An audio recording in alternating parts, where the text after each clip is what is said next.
हरिओम दर्शकों, ज्योतिष vastu feng shui के उपाय में आप लोगों का हार्दिक स्वागत है। दर्शकों, यह चैनल आपके लिए बनाया गया है। यहाँ पर ऐसे ऐसे आपको टिप्स दिए जाएंगे जिनका प्रयोग करके, जिन उपायों को आप अपनाकर अपने जीवन में आ रही समस्याओं से छुटकारा पा सकते हैं। दर्शकों, आप लोगों से एक अनुरोध है, यदि आपका भला होता हो, आपके ज्ञान में वृद्धि होती हो और आपको लगता है कि यहाँ जो कुछ बताया जा रहा है यह बिल्कुल नेचुरल है, प्राकृतिक है, शुभ है आपके लिए, तो आप दूसरों के भी कल्याण की भावना से इस वीडियो को शेयर जरूर कर दीजिएगा। आपकी यह एक अति कृपा होगी हमारे पर।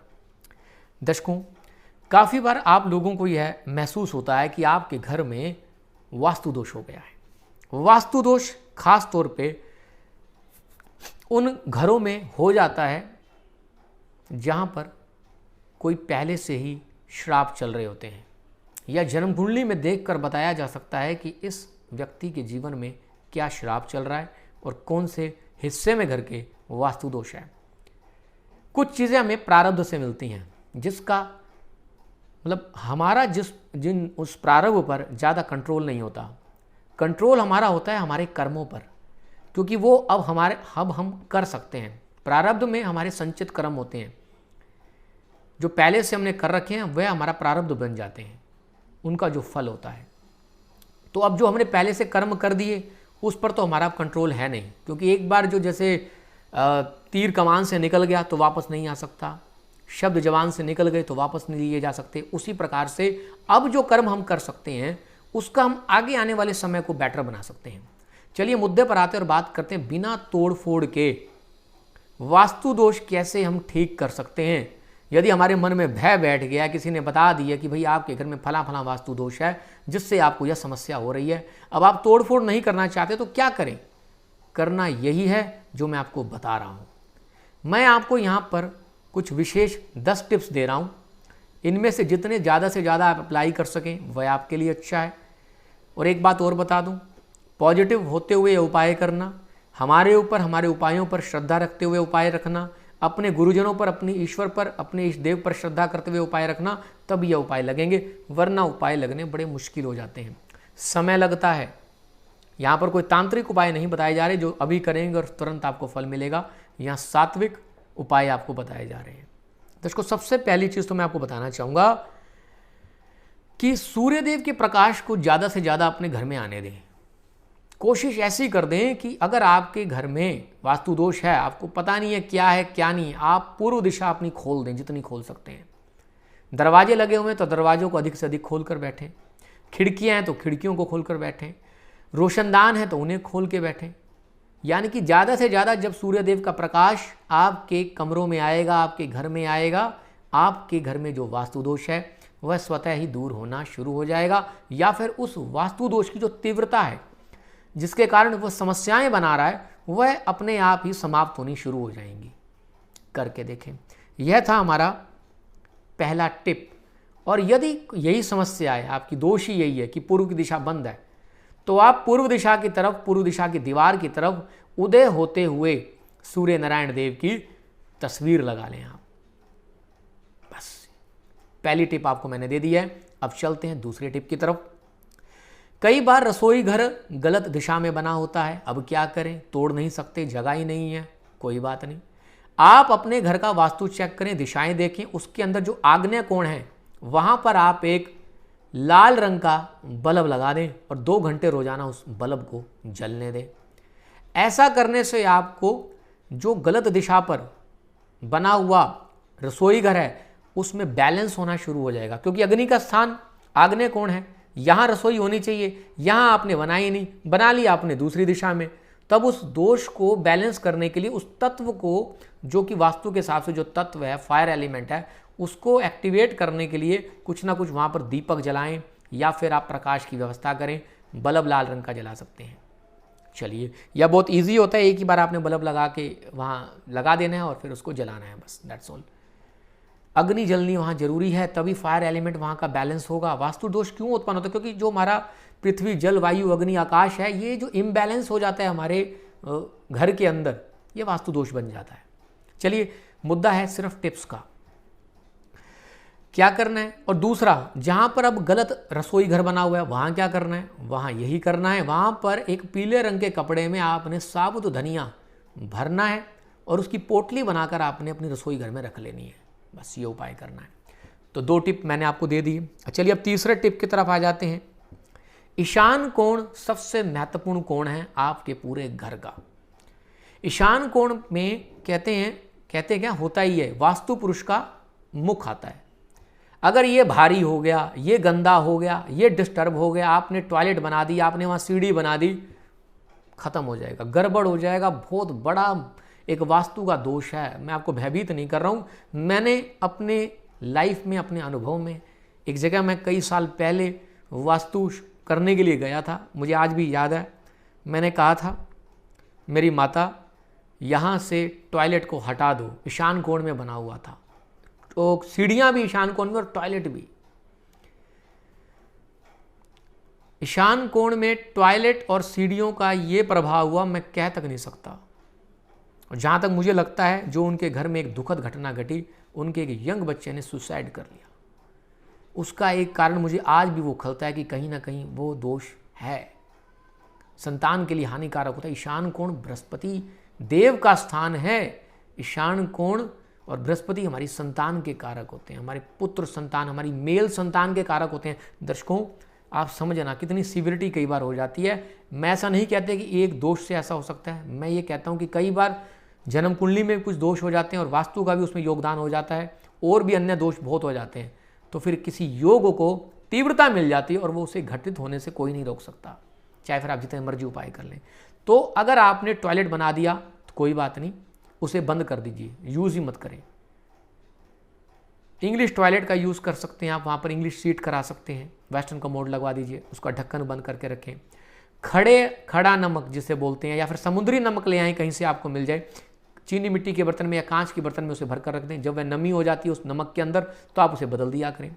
सीढ़ियाँ बनवा दी हैं, तो जो सीढ़ियों की शुरुआत होती है, जो आपकी पहला स्टेप होता है, पहली सीढ़ी होती है, वहाँ पर क्या करना है भाई, वहाँ पर आपने चांदी की तार एक बनवा कर लंबी, उस पूरी उसमें कटिंग करवा कर उसमें डलवा देनी है, आपने दबवा देनी है। सबसे बड़ा दोष माना जाता है। अगर आपके वहाँ ये दोष नहीं है, आप ईशान कोण को यदि बैलेंस कर लेते हैं, हल्का कर लें, साफ सुथरा कर लें, यकीन मानना बड़ा प्रभाव मिलता है, ईश्वरीय कृपा मिलनी शुरू हो जाती है। कितने भी दोषों, अगर ईशान कोण को शुभ कर लिया जाए तो बाकी दोषों का नाश हो जाता है। क्योंकि कहते हैं जन्म कुंडली में जब गुरु बलवान हो जाता है तो सारे दोषों को नष्ट कर देता है। तो यदि आपने ईशान कोण को ठीक कर लिया तो ये समझ लेना आपके सारे दोष शुभ हो गए। दर्शकों, इस वीडियो को अधिक से अधिक फैला देना। मेरी दिल्ली तमन्ना है कि हर व्यक्ति के पास यह ज्ञान पहुँचे। काफ़ी लोग हमारे फीस नहीं दे पाते हैं, ज्योतिषियों की फीस इतनी महंगी होती है कि दे नहीं पाते। हमारी भी थी, हमने तो काफ़ी टाइम से बंद कर दिया अभी कंसल्टेशन, अभी दोबारा शुरू होगी तो देखेंगे, जिसमें सब लोग जुड़ सकें, ऐसा कुछ प्रोग्राम बनाएंगे। इन उपायों को करें, फीस देकर भी आपको मैंने यही उपाय बताने हैं, आप ये उपाय करें। दर्शकों, बताने को बहुत कुछ है, एक एक पॉइंट में इतना कुछ है कि एक एक घंटे का वीडियो बन सकता है, लेकिन मैं यहाँ आपको सिर्फ टिप्स दे रहा हूँ। चलिए बात करते हैं चौथे नंबर की। घर की जो छत है वह हमारा दशम भाव कहलाती है। बहुत बड़ा वास्तु दोष बन जाता है जब घर की जो छत है वह दूषित हो जाती है। छत पर कई बार हम ऐसा सामान रख देते हैं जिसकी हमें ज़रूरत ही नहीं होती। सोफ़ा पुराना हो गया, छत पे डाल दो। ईंटें बच गई, मकान बनवाया, ईंटों को ऊपर रख लिया। काफ़ी घरों में मैं देखता हूँ, मैं अपनी छत पे गया उस दिन तो देखा एक व्यक्ति ने इतनी ईंटें रख रखी थी और जो बिल्डिंग मटेरियल था वो अपना रख रखा था वहाँ पर। भारी हो जाता है, मेहनत करनी पड़ती है, संघर्ष करना पड़ता है ऐसे व्यक्ति को जिसकी छत भारी हो जाती है। वास्तु दोष और अधिक हो जाते हैं, तीव्र हो जाते हैं। छत को खाली कर लें, छत को समय समय पर धोते रहें, यह उपाय करें। तो इसको वीडियो बहुत लंबा हो रहा है, मैं फटाफट से बताने की कोशिश करता हूँ। हाँ, एक ध्यान आपने और रखना है, घर में कोशिश करें। अब आपको पता है घर में वास्तु दोष है जिसके चक्कर में हमारे को समस्याएं मिल रही हैं, कोई बात नहीं, अब कैसे निपटाना है। ग्रह क्लेश की स्थिति उत्पन्न ना होने दें। ग्रह क्लेश का मुख्य कारण, काफ़ी कारण हो सकते हैं, उसका एक कारण हमारा अहंकार होता है। आप हमेशा सतर्क रहें, इस बात को इंश्योर करते रहें कि घर में क्लेश नहीं होने देना। लड़ाई झगड़े की संभावना बिल्कुल ख़त्म कर देनी है। देखना वास्तु दोष अपना प्रभाव दिखाना बंद कर देगा, माँ लक्ष्मी की कृपा हो जाएगी और सारे काम बनने अपने आप शुरू हो जाएंगे। करके देखना। आगे बढ़ते हैं। छठा पॉइंट, साफ सफाई का जितना हो सकता है ध्यान दें। मकड़ी के जाले बिल्कुल ना लग देने। खराब सामान, बंद घड़ियां, खोटे सिक्के, जंग लगा सामान, ये जितनी जल्दी हो सके अपने घर से उसको रवाना कर दें। कोई फ्री में भी लेके जाता हो तो उसे दे दें। ये चीज़ें हमारे कामों को डिले करती हैं। राहु शनिदेव का वास होना शुरू हो जाता है, जिससे उल्टे पुल्टे कामों में ध्यान लगेगा, उल्टे पुल्टे कामों में खर्चा होगा, उल्टे पुल्टे कामों में आपकी मति डोलती रहेगी। फिर कहेंगे कि मेरा काम ये नहीं बन रहा, मैं तो उपाय कर रहा हूँ। अरे पहले उस सामान को निकालो। और खास तौर से उन कुंडलियों के लिए कह रहा हूँ जिन कुंडलियों में राहु शनिदेव शुभ भावों में नहीं बैठे हैं, अशुभता फैला रहे हैं, आपके लगन के लिए शुभ नहीं है, आपके काम के लिए शुभ नहीं है, और आपने उनका सामान भर लिया घर में। चलिए नहीं बोलता मैं, समझ जाइए आप मैं क्या कहना चाहता हूं। तो उससे आप मुक्त होना शुरू हो जाएंगे। आप सामान को बाहर निकालिए। पवित्र नदी जैसे कि हमारी गंगा नदी है, उनका पानी, गंगा जल, या फिर जो भी आपका धर्म स्थान है, तीर्थ स्थान है, वहां का जल लाकर अपने घर में समय समय पर छिड़काव करते रहें। जब आपको पहली बरसात मिलती है, पहली मानसून आती है, वो वर्षा का जल आप इकट्ठा कर लें। उस जल को भी आप एज ए प्योरिफिकेशन के तौर पे यूज़ कर सकते हैं। क्या? अपने घर पर, अपनी ऑफिस में, अपनी दुकान में यूज़ करना शुरू कर दें। यूज़ क्या करना है? छिड़काव किया करें। उस जल में बड़ी विशेष पावर होती है, करके देखें। कहते हैं अगर आपके घर में प्रतिदिन हवन नहीं किया जा सकता तो कभी कभी आपको हवन जरूर करना चाहिए। हवन करने से सभी हमें ईश्वरीय सानिध्य प्राप्त होता है। हमारे घर में एक सकारात्मक माहौल बन जाता है। नकारात्मक ऊर्जा कई बार आ जाती है, वो भी समाप्त होती है। जो वास्तु दोष होते हैं उससे भी मुक्ति मिलती है। वास्तु शांति भी आप करा सकते हैं किसी योग्य ब्राह्मण से। अगला पॉइंट, श्री रामचरितमानस के पाठ करने से कहते हैं वास्तु दोष समाप्त होता है। गायत्री मंत्र के जाप से, श्री महामृत्युंजय मंत्र के जाप से और अपने इष्ट के मंत्रों को उच्च स्वर में बोलने से, उच्चारण करने से भी वास्तु दोष समाप्त होना शुरू हो जाता है। ये टिप भी आप अपना सकते हैं। जितना हो सके सकारात्मक रहने का योग बनाइए।